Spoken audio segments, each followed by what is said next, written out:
Pont-Neuf, Shlomo Malka.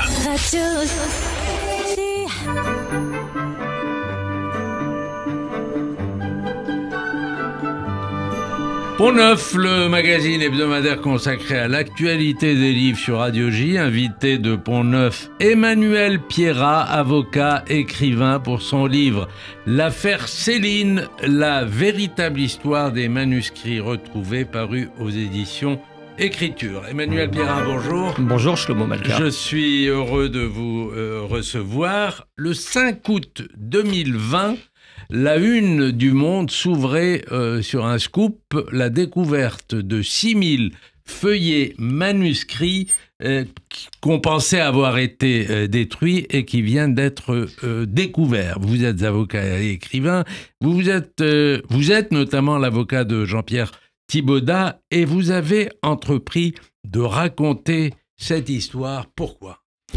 Parce que c'est l'histoire la plus extraordinaire ou l'affaire la plus extraordinaire qu'un avocat écrivain, comme je le suis, ait pu rencontrer en 31 ans de barreau. C'est le carrefour de tout ce qui peut me passionner et de tout ce qui peut nous passionner. À la fois un immense écrivain, disons les choses telles quelles, un des plus grands. Le paradoxe de la France, c'est qu'elle a produit deux génies littéraires, un homosexuel juif et un collaborationniste abominable qui est Céline, Marcel Proust et Céline. Et donc c'est ce personnage de Céline, abominable évidemment en même temps, et qui surgit dans mon bureau sous la forme de 6000 feuillets inédits, sous la forme du manuscrit de Maura Crédit qu'on croyait perdu à jamais, sous la forme de 4 romans complètement inédits, d'un dossier juif abominable qui lui a permis d'écrire ces 3 pamphlets antisémites. Bref, c'est une histoire incroyable qui, moi, m'a fait remonter dans le temps et qui m'a passionné et m'a impliqué personnellement comme avocat de celui qui en était le gardien et qui nous a valu de multiples péripéties. Et comme j'ai demandé à mon client Jean-Pierre Thibaudat, aux journalistes qui ont suivi l'affaire, si quelqu'un entendait l'écrire, et tout le monde m'a dit c'est très compliqué, peut-être que toi, au meilleur poste d'observation, qui a lu tout, j'ai été le 3e lecteur des manuscrits de Céline, après Céline lui-même, Jean-Pierre Thibaudat et moi. Vous les avez lus vraiment intégralement ? Oui. L'histoire commence à la fin du premier confinement, celui du printemps 2020. Lorsque un homme que je ne connais que de nom, Jean-Pierre Thibaudat, qui a été critique de théâtre à Libération pendant 40 ans, correspondant à Moscou, journaliste éprouvé, m'écrit et me contacte en me disant « Il faut que je vous parle de documents inédits d'un grand écrivain ». Et moi, j'ai l'habitude, à mon cabinet parisien d'avocat, de recevoir des gens qui ont deux poèmes de Victor Hugo, c'est déjà formidable. Un feuillet d'Albert Camus, c'est très émouvant, que sais-je encore. Et là, je lui dis, donc, venez avec ce dont on doit parler. Et à ma grande surprise, il arrive dans mon cabinet, dans ma salle d'attente, avec 2 valises d'aéroport, les plus grosses qu'on puisse trimballer dans un avion, et elles sont remplies de ces 6000 feuillets. Je me souviens, je lui ai dit, mais je vous ai dit de venir avec ce dont on doit parler, pas de vous installer chez moi. Et avec un petit sourire complice, il me sort des bracelets de manuscrits de Céline, tous scellés avec des pinces à linge, extraordinaires. Un détail qui signe l'origine de ces inédits, c'est que ils sont répartis en liasses, tenus par des pinces à linge, et ça c'était l'habitude de Céline. Oui, qui ne voulait clôturer un chapitre, non pas en l'agrafant, mais en le pinçant avec ses pinces à linge.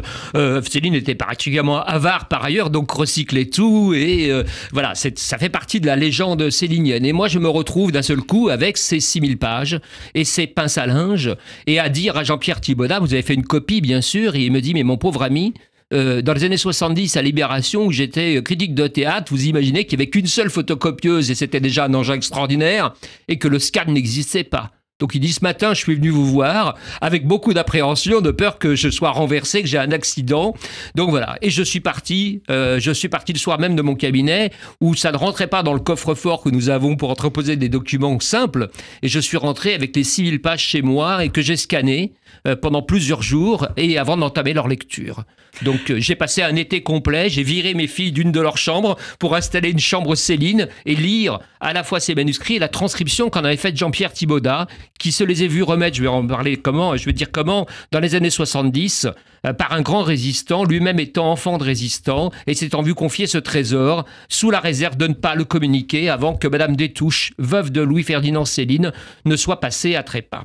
Et elle n'est morte qu'en novembre 2019, à 107 ans, Ce qui fait que Jean-Pierre Thibaudat a tout épluché, trié et puis attendu en fonction du serment qu'il avait prêté à Yvon Moranda, compagnon de la Libération, qui lui avait remis ces documents. Alors, il faut dire que la publication de ces inédits, notamment Guerre et Londres, vont rencontrer un succès inattendu. Est-ce que ce succès est justifié? Parce que finalement, j'ai lu Guerre, j'ai pas lu Londres, mais finalement, c'est intéressant parce que c'est un peu le prolégomène de ce qui va devenir le Voyage au bout de la nuit. Mais en soi, est-ce que c'est véritablement un chef-d'œuvre? C'est un grand livre. Incontestablement. Pour moi, ça n'est pas qu'un prolégomène du Voyage au bout de la nuit. On sait aujourd'hui, grâce notamment aux 2 valises de manuscrits, grâce aussi à d'autres travaux de chercheurs, on sait que Céline avait un projet beaucoup plus ambitieux que celui de Voyage au bout de la nuit et de Mort à crédit, qui était non plus un triptyque, mais une sorte de quadrilatère racontant sa vie, et dans lequel il y avait notamment la blessure au front de 14-18, qui lui servira ensuite dans une grande martyrologie en permanence, pour dire blessé de guerre, et pour notamment faire jouer l'amnistie quand il rentrera en France en 51, après avoir fui avec tous les collabos et le régime de Pétain lors de la débâcle du régime hitlérien. Il y a donc dans ce manuscrit des choses extrêmement importantes, parce qu'on y découvre le moment où Céline est blessée au front, dans la tranchée, et puis ensuite où il est emmené dans un dispensaire militaire quasiment au bord du front, et où il aura des histoires d'amour diverses et variées, avec notamment l'infirmière en chef. C'est Eros et Thanatos, c'est quelque chose de saisissant. C'est un texte très très très important et éblouissant, dont il manque quelques chapitres, mais qui reste quand même quelque chose de fondamental. Ça n'est pas un bout de tiroir qu'on a trouvé dans ces manuscrits. Londres est un manuscrit important aussi, mais moins abouti. La volonté du roi Krogol, qui est un 3e manuscrit, qui avait été refusé par Don Noël et Steele, l'éditeur de Céline, après le succès du Voyage au bout de la nuit, parce que c'est un roman de chevalerie très décontenançant par rapport au style de Céline, était là, que personne n'avait jamais lu. Et puis il y a Casse-Pipe, qui n'est pas encore complètement déchiffré, dont on ne connaissait que quelques dizaines de feuillets, qui est là dans son intégralité de 1000 pages, dans ses malles. Voilà, donc c'est très important, je pense, pour l'histoire de la littérature, mais aussi pour l'histoire en général, et l'histoire politique, et l'histoire des idées les plus nauséabondes qu'a connues, malheureusement, que connaît encore notre pays, puisqu'il y a là également le dossier juif, il y a les lettres avec Brasillac, le dossier juif, c'est le nom qu'utilise Céline, pardonnez-moi, pour baptiser sa documentation directement abreuvée par le parti nazi qui lui envoie dès les années 30 des éléments de langage et de propagande. Alors, vous ne contournez pas ce problème-là, puisque vous comparez, c'est vrai, Céline au plus grand, et notamment à Marcel Proust, mais en même temps, vous dites que Céline reste le signataire, je vous lis, de 3 immondes pamphlets antisémites et racistes, débordant de haine et de violence, qui furent de sinistres best-sellers. Ils n'ont jamais été réédités depuis la fin de la Seconde Guerre mondiale et la révélation de la Shoah. Ça fait partie du personnage. Il faut apprendre, je crois, plus que jamais à séparer la littérature de l'homme. Mais pour Céline, on est face à un cas de figure très particulier. Il y a d'un côté Voyage au bout de la nuit, Mort à crédit, Guerre, Londres, tas d'autres romans extrêmement formidables. Et puis de l'autre côté, il y a malgré tout dans son œuvre ces 3 pamphlets antisémites. Et qui ne sont, on va dire, même pas dictés par des circonstances liées à la collaboration, si tant est que ça puisse être une explication ou une excuse, ça n'en est jamais une excuse, mais qui sont dès 1938, L'école des cadavres, Bagatelle pour un massacre, Les beaux draps, 2 de ces livres sur les 3 paraissent 38-39. On n'est pas encore sous le régime de Vichy et de Pétain. Donc c'est un acte délibéré, c'est la pensée profonde de Céline, qui erre dans des tourments, je pense, relevant quasiment de la psychiatrie. Il est acariâtre, il en veut à tout le monde, il en veut aux juifs en particulier. Il dénoncera un médecin juif pour prendre sa place au dispensaire de Beson, là où il se présente ensuite comme le malade, comme le médecin des pauvres. Mais c'est peut-être pas un médecin des pauvres, c'est un médecin arriviste qui veut une place et qui est prêt à dénoncer en utilisant des relents antisémites. Donc c'est un personnage abominable, mais abominable de A à Z. On le sait, et il a été terrible compatible avec tout le monde. Voilà. Donc, il y a ce poids qu'il ne faut pas contourner et qui fait partie aussi des manuscrits inédits dont j'ai eu la charge. Une sorte bien sûr. d'e-book, comme disait un critique littéraire, Arnold Mandel, et il dit, qui était par ailleurs un admirateur de Voyage au bout de la nuit et de Mort à crédit, mais il disait c'est comme un e-book, quelque chose dont on ne sait pas d'où ça venait. Et voilà, et qui a assombri l'ensemble de l'œuvre. Bien sûr, et qu'il est important, je pense, à présent d'étudier, parce que nous allons être confrontés en 2032 à l'arrivée de Céline dans le domaine public, c'est-à-dire que toutes les officines les plus mal intentionnées pourront rééditer librement, sans demander l'autorisation aucune, ces pamphlets et ces textes, et les lettres inédites et le dossier juif et beaucoup d'autres choses que nous avons découvertes avec Jean-Pierre Thibaudat.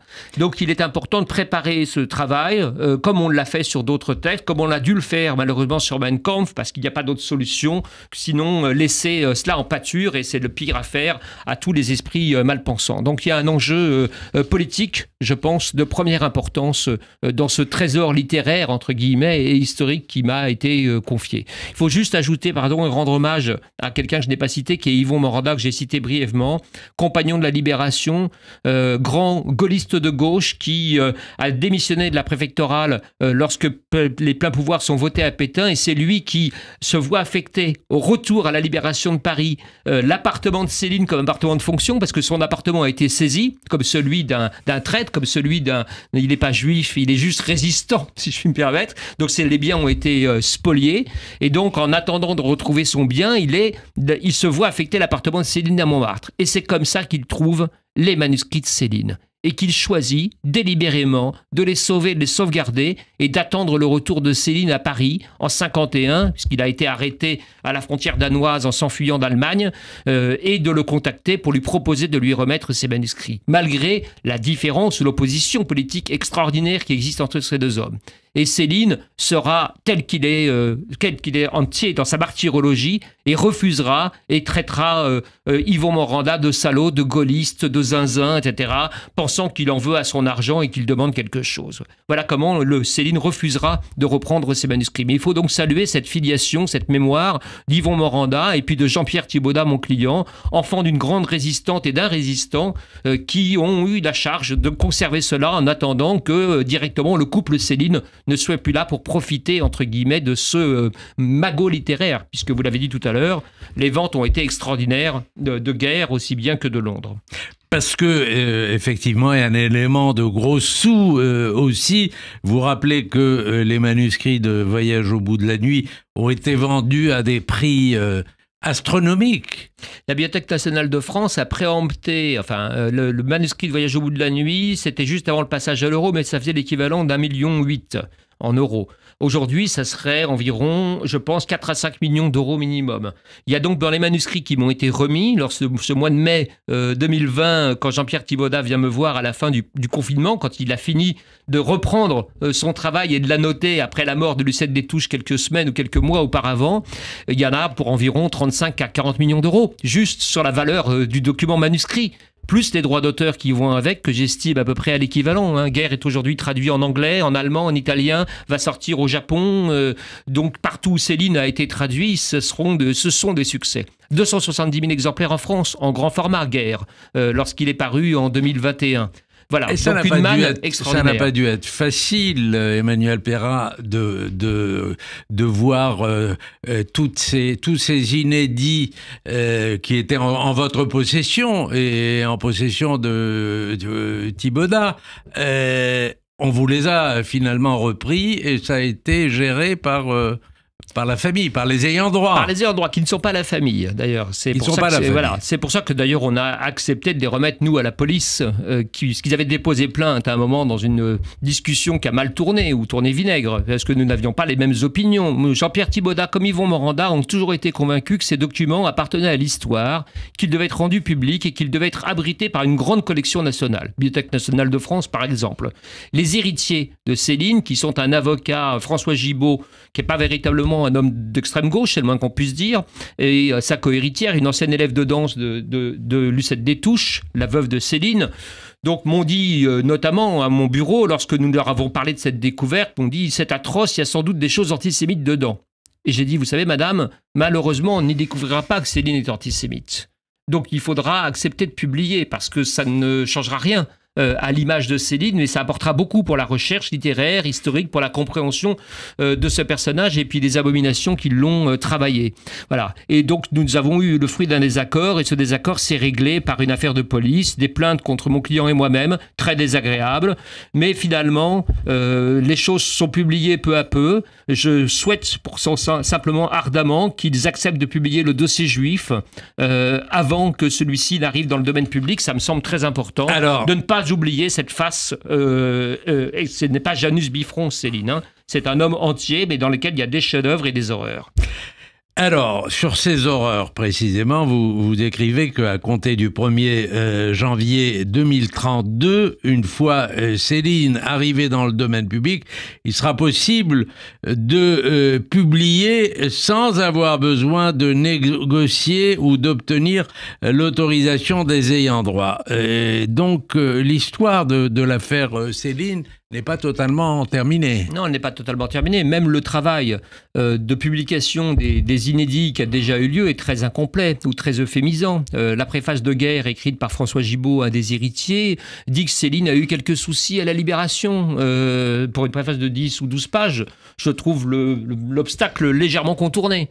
Il me semble possible aujourd'hui d'être capable, avec des citoyens éclairés que nous pouvons être, de lire un grand texte et de lire dans la préface qu'il est écrit par un abominable salaud. Les deux ne sont pas incompatibles. Vous voyez, je pense qu'on parie plutôt sur l'intelligence et l'éducation des lecteurs, plutôt que sur le fait de leur cacher une partie de la réalité. Donc aujourd'hui, il y a un enjeu très important. Soit les choses sont faites intelligemment par la maison Gallimard avant 2032, et l'arrivée de Céline dans le domaine public, et ça sera préférable, je pense, qu'il y ait une édition scientifique, commentée, imparable, encore une fois, comme cela a été fait par Fayard et des éditeurs allemands pour Mein Kampf. Et puis, et si ça n'est pas fait, malheureusement, nous nous apprêtons au pire en 2032. C'est-à-dire qu'il faudrait que des éditeurs publics se réunissent et le fassent tout de suite pour éviter que toutes les officines, véritablement les plus épouvantables, s'emparent des textes antisémites de Céline qui, il ne faut pas l'oublier, sont aujourd'hui en vente dans les rues du Caire, dans les rues de Damas, en arabe. Et lorsque ces manuscrits ont été révélés, leur existence a été révélée de ce trésor, nous étions contents d'avoir la une en Hollande, au Japon, en Argentine, mais j'ai moins souri quand les journaux irakiens et marocains ont mis la découverte des manuscrits de Céline comme un événement national. Je pense qu'il y avait là quelque chose qui était lié à la face qui, moi, me plaît le moins, évidemment, dans le personnage de Louis-Ferdinand Céline. Et puis, quand même, il faut tenir compte du fait que Céline lui-même ne voulait pas que ces inédits soient republiés, et à ma connaissance, mais vous êtes spécialiste de cela, Lucette Détouche elle-même n'était pas, à part les derniers temps où apparemment elle avait besoin de sous, mais jusque-là, les éditions Gallimard avaient été effectivement très proches de publier les pamphlets antisémites. La maison d'édition a fait marche arrière devant l'indignation de l'opinion et des Klarsfeld en particulier. Donc cette affaire-là non plus n'est pas terminée. Non, alors il faut séparer deux choses. Madame Détouche, Lucette Détouche, disait « Je ne suis pas pour qu'on republie ces pamphlets antisémites parce que ça nous a valu beaucoup d'ennuis ». On est loin d'un remords politique, hein. On est loin d'un repentir ou d'un mea culpa, pour prendre le titre d'ailleurs d'un pamphlet de Céline. On est face à quelque chose qui est, ça nous a valu des ennuis, donc on ne veut plus en entendre parler. Et s'ils ne sont plus en vente, c'est parce que Céline, de son vivant, lorsqu'il est arrêté au Danemark en 1945, lorsqu'il est mis en prison et puis assigné à résidence jusqu'en 1951, et lorsque son éditeur de Noël est abattu à la Libération dans des circonstances très troubles, c'est parce qu'il demande à ce que ces livres ne soient plus commercialisés. On parle des pamphlets antisémites, qui lui ont valu, évidemment, d'être poursuivis par l'épuration. Donc, il y a eu de la part de Gallimard un travail de préparation qui a été fait lorsque Lucette Détouche a changé d'avis, évidemment, devant les circonstances financières que ça pouvait représenter. Et bien, ce travail n'était pas totalement définitif. Et la fuite, entre guillemets, l'info a fuité par un des héritiers, François Gibault, avocat de Madame Détouche, et aujourd'hui est son héritier, qui a laissé passer l'info dans une interview dans une presse régionale. Et d'un seul coup, évidemment, personne n'était prêt chez Gallimard pour donner le nom d'un éditeur, d'un préfacier, d'un notateur scientifique. Et c'est comme ça que, légitimement, les Klarsfeld et d'autres personnes sont montées au front tout de suite en disant on ne peut pas laisser publier ça n'importe comment. Sachant qu'il y avait déjà eu une édition au Québec, qui est vraiment une édition malheureuse, qui est faite sans précaution et qui s'appelle Pamphlet polémique. Non, c'est pamphlet antisémite, et accessoirement, ils avaient rajouté la JT du Bocal, un petit texte très méchant contre Sartre, mais qui n'est pas antisémite, pour dire que c'était des écrits simplement polémiques. On ne peut pas laisser faire ça. On ne peut pas, en France, en tout cas, publier Céline de façon aussi anodine, aussi légère, et c'est là-dessus que Gallimard s'est fait prendre de vitesse. Espérons, désormais, qu'ils mettront un peu de temps et de travail, et des gens experts. On avait notamment soulevé le nom de Pierre Assouline, qui avait été contacté, mais qui n'avait pas donné son accord. Voilà, des gens de cette nature et de ce calibre seront nécessaires pour parer évidemment à tout détournement de morale, entre guillemets, idéologique autour de ces pamphlets. Alors, vous avez rappelé tout à l'heure que parmi les défenseurs de Céline, il y a des gens qui tentent d'instrumentaliser cette partie de l'œuvre de Céline, enfin ces pamphlets qui sont difficiles à lire. Est-ce que dans l'atmosphère qui est la nôtre aujourd'hui en France, est-ce que, je sais par exemple, c'est pas le cas de Marine Le Pen, mais le père, Jean-Marie Le Pen, qui était collectionneur, éditeur, etc., qui éditait des chants nazis, est-ce qu'il a touché à des sujets comme Céline? Il n'a pas touché à Céline, mais je pense qu'il en a parlé parce qu'il a eu comme directeur de campagne Jean-Louis Tixier-Vignancourt, qui était avocat d'extrême droite, qui a été candidat à des élections et qui a été l'avocat de Céline, qui a succédé à Alberno, grand pénaliste, à qui Céline reprochait que son dossier n'avançait pas. Il était toujours assigné à résidence à Danemark, et c'est Jean-Louis Tixier-Vignancourt, par un tour de passe-passe en présentant le docteur Détouche comme un simple médecin de quartier de Clichy, un peu pétainiste, qui avait eu quelques propos malheureux, qui a réussi à le faire rentrer en France devant un juge un peu abruti ou idiot ou endormi, qui n'y a pas vu autre chose que cela. Et donc, il y a forcément une filiation qui existe. Maintenant, c'est toujours quelque chose de très dangereux, hein, encore une fois. Ce ne sont pas des écrits anodins. Moi, je pense que la littérature peut faire beaucoup de mal quand elle est utilisée par quelqu'un qui a beaucoup de talent comme Céline. Ces propos ne sont pas des propos simples à manipuler. Ils doivent donc être publiés. C'est pour ça que je préfère qu'on les publie avant 2032 plutôt que de laisser cela comme de la dynamite entre les mains des pires apologistes des horreurs que nous connaissons malheureusement déjà à nouveau aujourd'hui. Merci Emmanuel Pierrat. Je rappelle le titre de ce livre, L'affaire Céline, la véritable histoire des manuscrits retrouvés aux éditions de l'Écriture. Et comme vous êtes très prolixe, que vous écrivez beaucoup, certains disent trop, mais vous préparez aussi un livre sur la justice, oui. On essaiera de vous faire revenir là-dessus parce que vous allez remonter très loin à l'affaire Dreyfus, à l'affaire Zola, etc. Comme vous l'avez fait en étant conservateur du musée du Barreau. Merci Emmanuel Pierrat, c'était Pont-Neuf. Bon dimanche à tous.